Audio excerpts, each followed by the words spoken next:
சென்னை ராயப்பேட்டையில் உள்ள அதிமுக தலைமை அலுவலகத்தில் கோவை மாவட்ட நிர்வாகிகளுடன் பொதுச் செயலாளர் எடப்பாடி பழனிசாமி ஆலோசனை நடத்தி வரும் நிலையில் கூட்டத்தில் பங்கேற்காமல் முன்னாள் அமைச்சர் SP வேலுமணி புறக்கணித்துள்ளார்.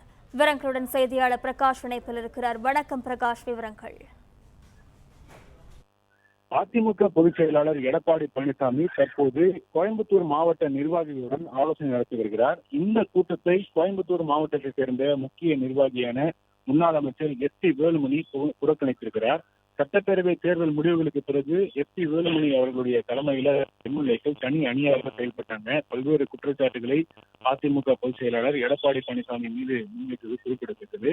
ஆனால் சில நாட்களிலேயே இரண்டு அணிகளும் ஒன்று சேர்ந்த போது SP வேலுமணியினுடைய ஆதரவாளர்களாக இருந்த KP அன்பழகன், தங்கமணி, காமராஜ், அதே போல டாக்டர் விஜயபாஸ்கர் போன்ற முக்கிய நிர்வாகிகள் அவர்கள் வகித்து வந்த மாவட்ட செயலாளர் பதவிகள் மீண்டும் அவர்களுக்கு வழங்கப்படவில்லை.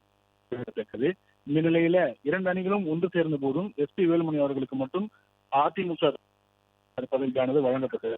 இந்த நிலையில் SP வேலுமணி என்னுடன் ஆதரவாக நின்றவர்கள் யாருக்குமே மாவட்ட செயலாளர் பதவிகள் மீண்டும் வழங்கப்படாத நிலையில கட்சியினுடைய பொதுச் செயலாளர் வழங்கிய இந்த துணை பொதுச் செயலாளர் பதவியை தன்னால் ஏற்க முடியாது என்று எடப்பாடி பழனிசாமிக்கு கடிதம் எழுதியிருந்தார்.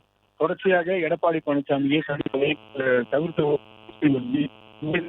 கோயம்புத்தூர் மாவட்ட நிர்வாகிகளுடனான ஆலோசனை கூட்டத்தையும் புறக்கணித்திருப்பது குறிப்பிடத்தக்கது. கடந்த 2 வார காலமாகவே எடப்பாடி பழனிசாமி தொடர்ச்சியாக மாவட்ட